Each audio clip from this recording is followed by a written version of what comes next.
Hello, thank you for watching. If you could subscribe or leave a like or leave a comment, I'd appreciate it very much. Thank you very much for watching. So today now we have a McCormick CX85 in with a collapsed rear wheel bearing.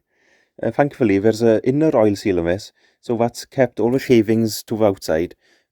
But the casting where the outer seal actually sits has worn away more one side than other, so we'll have to line this somehow. The actual place where the bearings sit has been saved by the bearing races, so those are right. Surely you can't be serious. I am serious, and don't call me Shirley.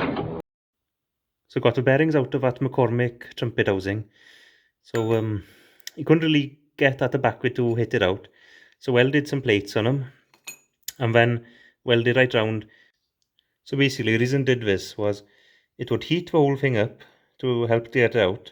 Plus when this weld was cooling down, it would pull together shrinking, and it would shrink this way, so making a slacker fit really.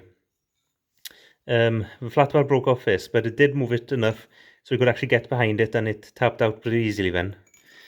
This one came out textbookly, just tapped out easily. So worked very good there. So I had this trumpet back from a machinist, and if you look inside here, you see that line in front of my finger there, right round? That's actually a sleeve.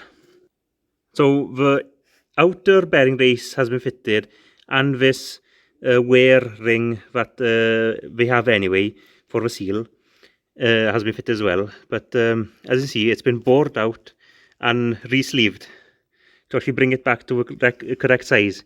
And see, it's machined out to that much to actually get it back into round.